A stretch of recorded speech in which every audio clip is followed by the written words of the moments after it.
Bonjour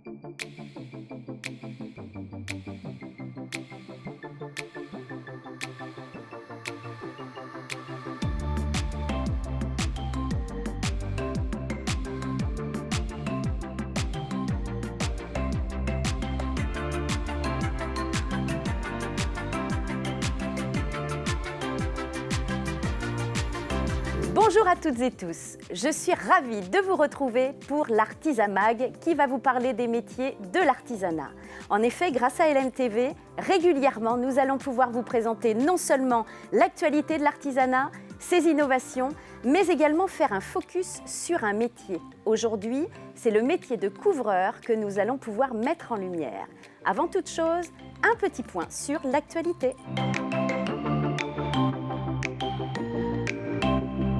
L'association athlétisme INAIA a choisi plusieurs jeunes pour aller découvrir les métiers de l'artisanat au sein des laboratoires de chocolatiers, au sein des ateliers de tapissiers décorateurs notamment ou de fonderies d'art. Et puis, cette actualité, on va essayer de la faire perdurer pour que nos jeunes découvrent encore et encore nos savants métiers, talentueux métiers. Deuxième information que je voulais partager avec vous aujourd'hui, eh bien, c'est le Répar-Show. Le Répar-Show rassemble des réparateurs. Un réparateur, c'est un artisan qui va tout faire pour que vous ne jetiez plus et que vous ne gaspilliez plus vos biens de consommation. Nous avons la cordonnerie, nous avons la couture, nous avons plein de métiers autour de l'informatique également. Et ces réparateurs se sont rassemblés, il y en a plus de 127 000 en France. Ces réparateurs se sont rassemblés place de la République eh bien, le 14 mai dernier. Ça ne fait que commencer également.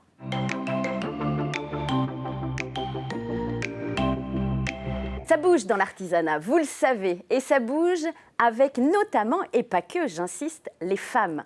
Figurez-vous que le 16 juin prochain, eh bien, il y aura le lancement d'un club de femmes chefs d'entreprise dans l'artisanat, l'Active Ladies Club. Alors rendez-vous à tous les artisans bien sûr, mais rendez-vous le 16 juin aux femmes essentiellement.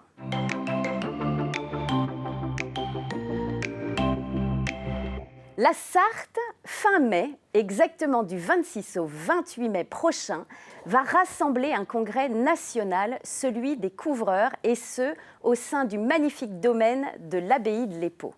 Alors, on ne pouvait bien sûr que prendre ce sujet des couvreurs pour vous expliquer non seulement le métier, la formation, est-ce que c'est un métier d'avenir, qu'est-ce qu'on peut faire avec ce métier de couvreur, sachant que, je vous le rappellerai tout à l'heure, il en manque 10 000 à l'heure actuelle en France. Pour nous parler de ces métiers de couvreurs, eh bien, nous avons 4 invités d'exception. Merci à chacun d'eux d'avoir accepté d'être autour de ce plateau. Je sais que ce n'est pas un exercice toujours facile, mais vous allez voir, on va s'en sortir. J'aimerais tout d'abord accueillir Benoît Brisset. S'il vous plaît, Benoît, racontez-nous ce que vous faites au quotidien. Alors, je suis chargé d'affaires à l'entreprise Glo Couverture. J'établis des devis, j'ai fait des études et du suivi de chantier. Parfait. Et puis, on le dira tout à l'heure, mais je crois que vous êtes dans l'organisation également du Congrès national. C'est ça. À tout de suite, Benoît. À tout de suite. J'accueille également le prévôt des Compagnons du Devoir. Alors, merci, Monsieur Thibaut Capelli, d'être avec nous. Racontez-nous un petit peu votre quotidien de prévôt. Alors, bonjour. Mon quotidien de prévôt, c'est d'accueillir les jeunes en formation chez les Compagnons du Devoir dans nos maisons, donc nos maisons du Mans et de Laval, où nous avons actuellement 70 et 30 résidents. C'est de faire leur suivi si bien en entreprise qu'au quotidien dans la maison des compagnons, de s'assurer qu'ils se fassent du compagnonnage dans les maisons de compagnons. Voilà. Très bien. Merci beaucoup d'avoir pris sur votre temps également. Et je dois vous dire que nous allons accueillir une femme pour parler du métier de couvreur. Incroyable, on va en parler. Alors, Mathilde Dommartin, que faites-vous dans la vie? Je suis artisan couvreur. Très bien. Dans la Sarthe? Actuellement dans la Sarthe, oui. Actuellement. Alors, revenez-nous vite quand vous allez partir. Je vous connais. Oui, si, je ne veux pas croiser ce regard. Et puis, nous avons également la chance d'accueillir Frédéric Rimbaud, qui est formateur au BTP CFA Sarthe et je forme des CAP, des mentions complémentaires et des brevets professionnels Et on forme des apprenants de 16 à 45 ans aujourd'hui. Ouais. Oui, c'est ça. Et ce n'est pas fini, vous allez voir. Donc, pour parler du métier de couvreur, je vous propose tout d'abord de regarder une vidéo sur un jeune Donovan Lefebvre qui est champion d'Europe du métier de couverture. J'ai commencé par un CAP charpente, un autre CAP couverture, et ensuite une mention complémentaire en zinguerie et un brevet professionnel en couverture. J'ai été en Autriche pour voir les techniques autrichiennes. Ensuite, j'ai fait 3 semaines de stage en Suisse, en école de ferblanterie, pour découvrir la précision. Entraînement, on a une équipe métier, donc même l'employeur joue le jeu, il nous libère. Ensuite, il y a des entraîneurs techniques, il y a les préparateurs physiques qui sont dans le mouvement World Skills, donc notamment Stéphane Reynaud, une team leader sportive pour nous mesurer. C'est vraiment complet, quoi. Il y a une grande équipe métier. Le travail que j'ai à faire pour les européennes, on n'a que 18 heures. C'est une toiture à 45 degrés avec une souche de cheminée. Donc après on habille toute la toiture en termes de plaquage en fin de compte. Donc on part d'une feuille de métal, on fait des reliefs, des assemblages, on travaille la matière et ensuite on couvre et on couvre aussi la tour. C'est assez complet, il y a beaucoup de technicité. Incroyable. Donc un métier complet, comme le dit Donovan, et puis qui nous permet de voyager. Alors déjà, le métier de couvreur, c'est quoi? Est-ce que, Monsieur Capelli, vous voulez bien nous dire en quelques mots, c'est quoi la couverture? Alors le métier de couvreur, tout simplement, c'est d'assurer l'étanchéité d'une toiture. Le couvreur travaille différents matériaux, que ce soit l'ardoise, la tuile, le cuivre, le zinc, voilà. Ouais. Alors j'étais surprise, moi, Frédéric, de découvrir toutes les matières. On parle de cuivre, de zinc, mais il y en a également d'autres. Il y a le plomb, la lauze, les membranes d'étanchéité, bitumineuses et... ça y est, j'ai perdu le nom. Non, c'est de multiples, hein, oui. Encore et encore. La chaume, on me parlait aussi, le chaume. Donc voilà, tout ce qui assure l'étanchéité d'un toit, très spécifique. Et est-ce que Mathilde, vous avez une matière en priorité ou préférée, on va dire, pour travailler? Une matière particulière, non. Par contre, je suis plus attirée par le métal. Tout ce qui est cuivre, zinc, inox, voilà quoi. Et pour quelle raison? Parce que ça se travaille mieux, c'est plus souple ou non? C'est complètement différent en fait. Je ne sais pas comment expliquer ça, mais ouais, je préfère ces matériaux-là. Très bien. Alors si j'ai bien compris, vous intervenez sur différents chantiers. Quels sont en général, Benoît, les chantiers sur lesquels vous intervenez? Professionnels, particuliers? On a la couverture traditionnelle. Ça, c'est les travaux courants de pavillons, de particuliers. De manoirs, de choses comme ça. On a les monuments historiques, où là, ça demande un peu plus de technicité traditionnelle, on va dire. Et puis, on a des travaux comme le bardage, avec des petits éléments, style ardoise, tuile, et puis aussi des bardages en zinc, en profil plié, des choses comme ça. Des communautés de communes aussi vous font appel? Oui, communautés de communes, tout ce qui est marché public, de toute façon, en général. Ça peut être aussi des EHPAD, des maisons de retraite avec cliniques, toutes sortes de domaines. En fait, Tous les toits méritent d'être couverts. C'est une bonne nouvelle. Et alors, nous avons une spécificité en Sarthe, a priori, puisque les métiers de la charpente, on se dit ça doit être la même entreprise qui fait ça. Et a priori, c'est plutôt en Sarthe, effectivement, que les entreprises peuvent, et pas toutes, proposer les deux activités. Thibaut, c'est à peu près ça? Alors c'est une spécificité un peu, j'ai remarqué, oui, du département, c'est que les entreprises de charpente font aussi de la couverture, ce qui n'est pas le cas dans le reste de la France, forcément. Vraiment, ici, en Sarthe, on retrouve beaucoup d'entreprises qui font charpente et couverture. Il y a très peu d'entreprises qui sont spécialisées soit que en charpente, soit que en couverture. Oui, c'est ça. Mais ce sont bien deux métiers différents, et dont on peut compléter les compétences au fur et à mesure selon le souhait de l'entreprise. Alors, parlons maintenant de formation, parce que on a planté le décor, le métier de couvreur, on voit à peu près ce que c'est, mais comment on arrive à être couvreur?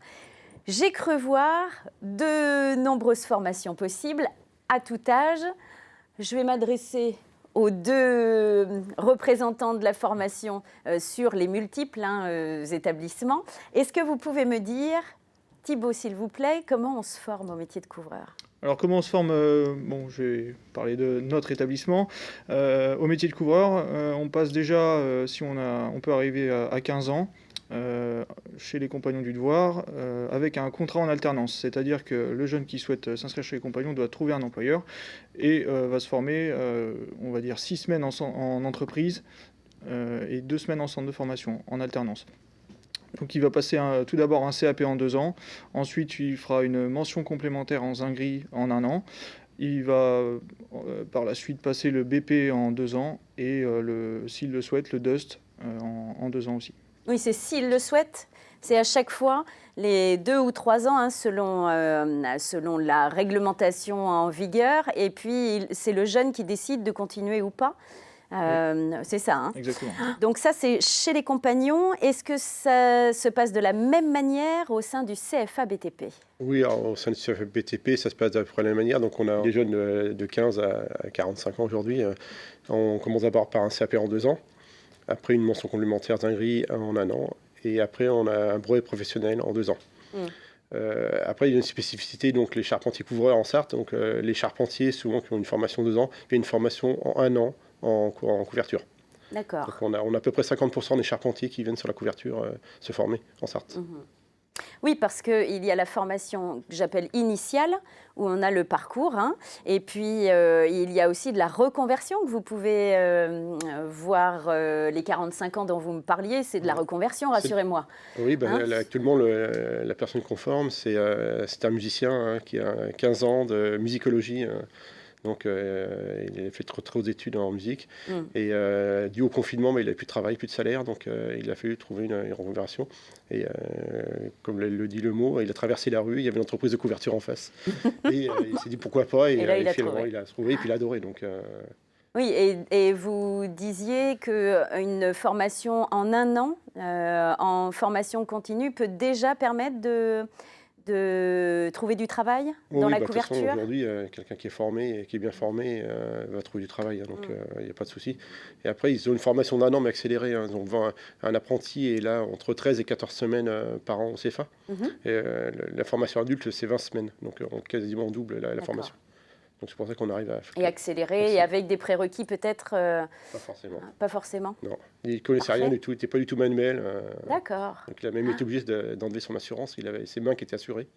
Et justement, pour faire cette formation-là, il a fallu arrêter son assurance. Très bien. Et donc, sur la formation, Mathilde, quel a été votre parcours, justement? Moi, j'ai commencé par un CAP, donc chez les Compagnons du Devoir, en 2 ans. Après ça, j'ai fait un BP directement, je n'ai pas fait de mention Zing. Et après mon BP, il y a une formation de 1 an interne vraiment aux compagnons qui approfondit le BP. Donc on appelle ça une formation compagnon couvreur. Et après ça, donc, depuis septembre, là, j'ai commencé un DU de conduite de travaux, donc, qui est sur 3 ans. Donc là, il me restera plus que 2 ans. Très bien. Donc, l'arrivée des femmes, comment vous voyez ça au quotidien? Vous êtes dans une entreprise où la femme est arrivée, à peu près à quelle époque, et comment vous... Je pense que les premières expériences de filles dans notre métier, enfin en tout cas dans l'entreprise, datent de 5-6 ans. On a eu aussi 2 apprentis, on a eu, et puis Mathilde. En 3e position, on avait Mathilde. Et du coup, on a... non, en fait, on s'ouvre au personnel. Donc, d'amener du féminin dans les équipes, des fois, ça tire aussi vers le haut. Sur la finesse, sur l'entraide, etc. Ils sont plus à disposition, quoi. Vous aviez des craintes, Mathilde, avant d'intégrer ce métier? Oui, bien sûr, parce qu'on arrive dans un milieu d'hommes, on ne peut pas se le cacher. Et au début, moi j'étais sûre de moi, mais mon entourage n'était pas sûr de moi. Et il a fallu que je me mette vraiment dans le métier pour me rendre compte que oui, on arrive dans un milieu d'hommes, mais si on sait s'adapter, on y arrive en fait. Au quotidien, vous y arrivez? Il y a des outils qui vous aident pour des outils de levage? Oui, aujourd'hui, tout ce qui est levage et tout ça, on est vachement aidés. La pénibilité, finalement, se gère au quotidien. La pénibilité se gère, oui. Et l'arrivée des femmes chez les compagnons, Thibaut, ça a été... Alors l'arrivée des femmes chez les compagnons, ça a été longuement discuté entre compagnons, c'est sûr, ça a fait débat. Donc elle date officiellement de 2004 et voilà, aujourd'hui nous atteignons un taux de 16% de femmes en formation chez les compagnons. D'accord. Donc, ce qui est plutôt honorable étant donné... La moyenne nationale, c'est 12% dans les métiers du bâtiment, a priori aujourd'hui, donc c'est honorable, effectivement. Voilà. Donc aujourd'hui, les femmes sont bien intégrées dans les communautés, tout se passe très bien, la mixité se vit très bien au quotidien. Et l'entraide, c'est un terme dont on entend beaucoup parler. Et alors Frédéric, j'adore votre phrase qui dit que les couvreurs, vous serez les premiers bronzés, mais vous serez aussi les premiers mouillés. Donc comment on tient? Comment on arrive à tenir dans ces conditions? On tient, de toute façon on devient couvreur par passion. D'abord c'est un métier sur lequel on fait un travail en extérieur et qui reste dans le temps. C'est-à-dire, quand on fait un toit d'un particulier, le toit d'un château, on est toujours fier de repasser devant ce bâtiment ou ce monument et dire c'est moi qui ai participé à cette couverture. Et après, le fait de tenir dans le métier, c'est la passion. On reste couvreur par passion. C'est vraiment, et puis vous disiez aussi qu'un artiste, il fait un tableau. Il est chez l'habitant, on ne le revoit plus, ce tableau, alors que le couvreur, et vous me disiez aussi Mathilde, revoir ce qu'on a fait, c'est une fierté. Travailler en plein air.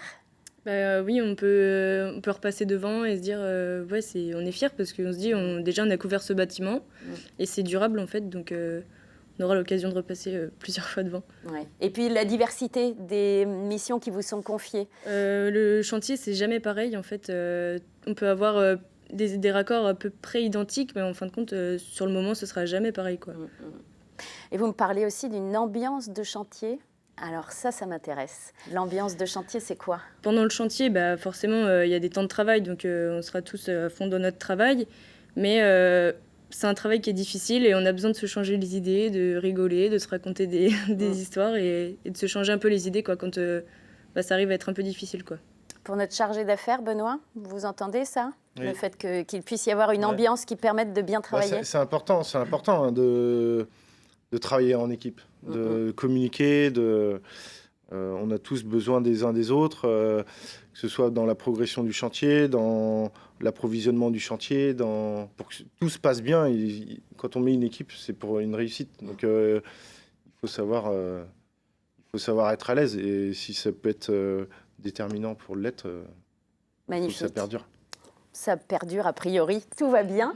Et c'est un métier qui est valorisé. Je crois que certains couvreurs participent aux meilleurs apprentis de France, d'autres World Skills. Alors racontez-moi. Frédéric, je crois que vous surveillez les élèves qui pourraient... Oui, donc on a des jeunes qui participent au concours du meilleur apprenti de France. Donc ça, c'est une première étape avant le concours compétition des métiers, ancienne Olympiade des métiers, parce que les gens connaissent encore Olympiade des métiers, mais le nom a changé. Donc on repère les jeunes en général dès les premiers stages de première année. Et du fait qu'on a quelques jeunes qui ont été meilleurs apprentis de France au CFA, au BTP CFA Sarthe, on a 18 jeunes meilleurs apprentis de France aujourd'hui, en une dizaine d'années. Et donc, il y a une habitude, les maquettes sont exposées dans l'atelier, donc les jeunes voient, s'intéressent. Il y a une culture du concours du meilleur apprenti de France. Donc après, les jeunes, on leur propose, et puis après, s'ils veulent le faire, ça va être à eux de le faire et en entreprise. Donc le concours se passe uniquement pour nous en entreprise. Donc on les accompagne au jour le jour. On leur propose la maquette, le sujet. Et après, on passe quelques heures avec eux au tout début de la maquette pour voir toutes les difficultés. Et ça se poursuit peut-être vers les World Skills. Donc après, les jeunes côté meilleurs apprentis de France, en général, ont pris goût au concours. Et après, participent à la compétition des métiers, donc, qui se passe en 3 étapes au niveau français, un concours départemental. Et après, si on est sélectionné au niveau départemental, on a un concours régional. Et après, si on est sélectionné au régional, on passe au concours national, qui ouvre après la porte vers la compétition des métiers Euroskill pour les couvreurs. Et je crois qu'il y a 2 champions sartois, là. Donc, on a à gauche Pierre Ten, qui est le champion de France 2022, donc couverture métallique. Et on a Donovan, qui est champion de France 2018 et champion d'Europe 2021. On rappelle 10 000 demandes aujourd'hui de couvreurs, donc il ne faut pas hésiter. Il faut tenter, on ne sait pas vraiment à quoi s'attendre quand on a des appréhensions de faire ce métier qui est difficile, on ne sait pas qu'on peut avoir des choses superbes derrière. Mais oui, et puis avec de nombreuses perspectives, comme vous l'envisagez, avec un DU, avec pourquoi pas une perspective de chef d'entreprise demain. Donc vous venez me voir, hein. Restez entourés, c'est ce qu'on conseille dans l'artisanat. Ne restez pas tout seul, allez vers l'information. Donc ce magazine participera à l'alimentation sur la connaissance du métier, mais il ne faut pas hésiter non plus à aller sur les sites internet de chacun, hein. Je crois que c'est www.btpcfa 72, ça doit être ça, hein, pour le CFA du bâtiment Le Mans. Et je crois que c'est se former autrement. Formez-vous autrement. Formez-vous autrement. Et puis, bien sûr, le site internet de la Chambre de métier, artisanatpaysdelaloire.fr, pour toutes les informations. Qu'est-ce qu'on pourrait dire pour conclure? Lancez-vous. Oui, exactement. C'est vrai qu'on disait que le métier de couvreur est très valorisé. Il est aussi valorisé par le salaire. Savoir qu'un débutant en temps complet, en temps plein, il touche 1 500 €, mais quelqu'un de confirmé, il peut toucher facilement 2 500, 3 000 € par mois. Donc voilà, c'est un Dans métier, le contexte actuel, c'est important. c'est important. On est sûr de trouver du travail et puis avec des niveaux de rémunération. Alors, on aimerait toujours que les métiers de l'artisanat soient valorisés plus encore, mais c'est vrai que les niveaux de rémunération qu'on constate aujourd'hui eh bien, sont un des arguments en plus de la passion. Je retiens bien ça. On va zoomer maintenant sur l'événement dont je vous parlais. Figurez-vous que le Congrès national des couvreurs eh bien, se passe en Sarthe.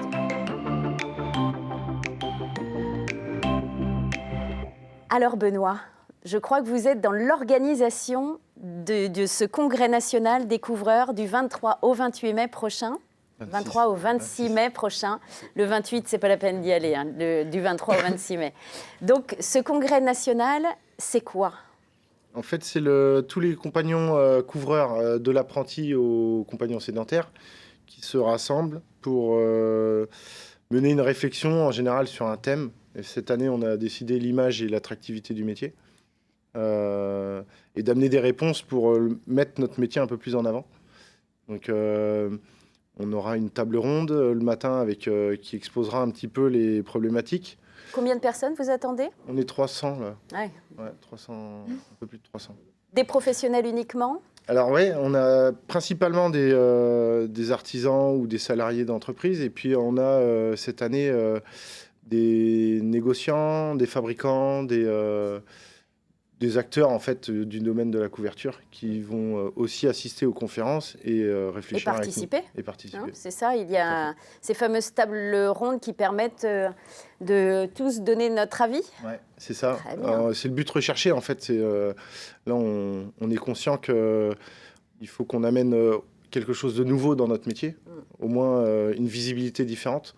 Donc il faut qu'on se pose les bonnes questions et surtout qu'on prenne conscience du défaut qu'on a et pour amener des bonnes réponses. Donc l'innovation dans l'image et l'attractivité, est-ce que des innovations dans la technologie ou les techniques sont attendues? Alors c'est surtout des progressions dans la technique, notamment au niveau de l'outillage qui est... en général, tous les ans, on a des nouveaux produits, etc. Les industriels ont déjà bien compris que le temps de main-d'œuvre était important. Donc, ne serait-ce que sur des plieuses numériques, des choses comme ça, tous ces produits évoluent déjà. Maintenant, sur les produits de pose, c'est des techniques traditionnelles. Donc, il y a toujours un minimum de temps à passer. Mais aujourd'hui, c'est principalement l'outillage qui nous permet de gagner en temps, etc. C'est ça. Donc, une belle recherche et développement autour des couvreurs du 23 au 26 mai prochain à l'Abbaye de l'Épau. Et je tiens à vous remercier chacune et chacun pour ce magnifique plateau Artisamag autour de la couverture. Quant à vous, on vous donne rendez-vous pour le prochain Artisamag qui vous parlera des métiers de l'artisanat.